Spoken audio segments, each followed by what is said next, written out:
সবাই যেহেতু এবার 12ই ফেব্রুয়ারি যে নির্বাচন হচ্ছে সেখানে আসলে দুটো ভোট হচ্ছে, একটি গণভোট আর হচ্ছে জাতীয় সংসদ নির্বাচন।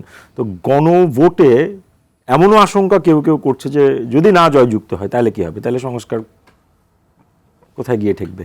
আমরা মনে করি বাংলাদেশের জনগণ গণভোটে তারা ভোট দিবেন এবং না মাঠে প্রার্থীদেরকে তো আমরা খুব বেশি দেখছি না এটা নিয়ে। মাঠে প্রার্থী যেহেতু এখন আমরা 21 তারিখ পর্যন্ত একটা অবস্থান আমরা আছি, জামাত ইসলামী সহ যে 11টি দল, 11টি দলের যে আন্ডারস্ট্যান্ডিং যে আমরা সমতার ভিত্তিতে ইলেকশন করব এবং যেখানে একটা দলের প্রার্থী যেখানে বাকিরা সেখানে প্রার্থী দিবেন না, একটা দিক। দ্বিতীয়, আমরা সবাই যদি রাষ্ট্র ক্ষমতা আসতে পারি, আমরা সংস্কার যে বাস্তবায়ন ধরেন জুলাই সনদে না ভোট জিতলো আর আপনি রাষ্ট্র, আমি একটু বলি প্রশ্নটা একটু এটা দর্শকের একটা প্রশ্ন, যে না জিতলো আর আপনারা রাষ্ট্র ক্ষমতায় আসলেন, তাহলে আপনাদের সংস্কার কিভাবে করবেন আপনারা? এটা তো অনেকটা হাইপোথেটিক্যাল কোশ্চেন। প্রশ্নটা হাইপোথেটিক্যাল কোশ্চেন। আমি যেটা বলি, বাংলাদেশের এই চিত্রটা কি আপনাদের মাথায় আছে কিনা? আমরা সেটা এখন আনতে চাই না। আমরা পজিটিভটাই সামনে চিন্তা করি। জামাত ইসলামী সহ 11 দল আমরা জনগণকে ঐক্যবদ্ধ করব এবং আমাদের দুইটা, যে আপনারা আমাদের দলীয় প্রার্থীকে পক্ষে ভোট দেবেন আর আপনারা ভোটে ভোট দেবেন। আমরা মনে করি এখন যে 11 দল দেশের, যদি আপনি এখন পরিসংখ্যান করেন, উল্লেখযোগ্য সংখ্যক মানুষের প্রতিনিধিত্ব কিন্তু 11 দল করছেন।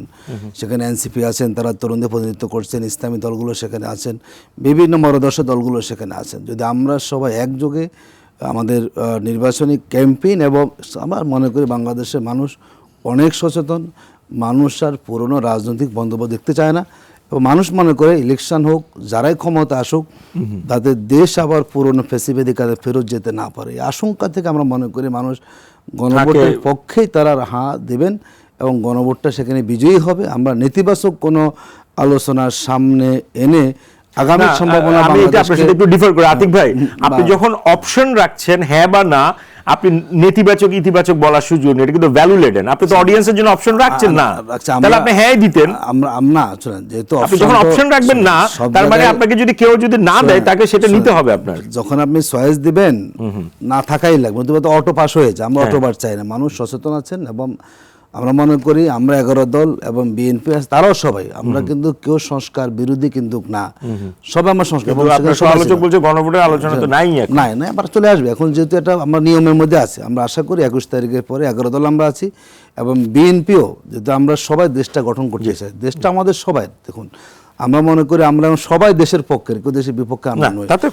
সবাই মিলে আমরা নিজ দলীয় প্রার্থীকে পাশাপাশি আমরা সবাই আমরা গণভোটের পক্ষে ক্যাম্পেইন করি। বাংলাদেশের মানুষ যতটুকু জেনেছেন তারা ভোটের পক্ষে দেবেন এবং আগামী বাংলাদেশটা সুন্দর হবে।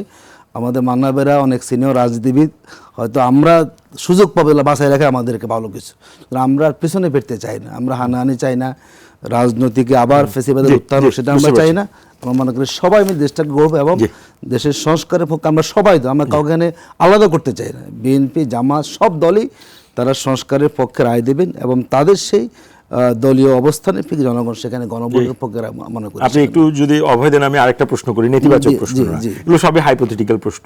যেই দলে জিতুক, ধরেন আপনারা জিতলেন বা অন্য আরেকটি আপনার প্রতিদ্বন্দ্বী প্রার্থী সরকার গঠন করলো, কারণ আপনারা যদি জেতেন তাহলে তো আপনারা সরকার গঠন করবেন, আর আপনারা যদি জিততে না পারেন সেই ক্ষেত্রে আপনারা কি সংসদে কার্যকর বিরোধী দলের ভূমিকায় থাকবেন নাকি আবার পুরনো রাজনৈতিক যে? না, অবশ্যই আমরা অবশ্যই কাজে ভূমিকা রাখবো। আমরা মনে করি দেশের বিরোধী দলের ভূমিকা যা হওয়া যারাই আসবে তারা সেভাবে ভূমিকা সেখানে রাখবেন।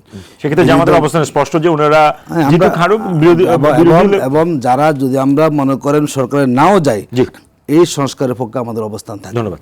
যাতে করে সংস্কারটা বাস্তবায়ন হয় এবং যাতে করে আমাদের জনগণের যে প্রত্যাশা তাদের সেই জায়গায় দেশটাকে নেওয়া যায়।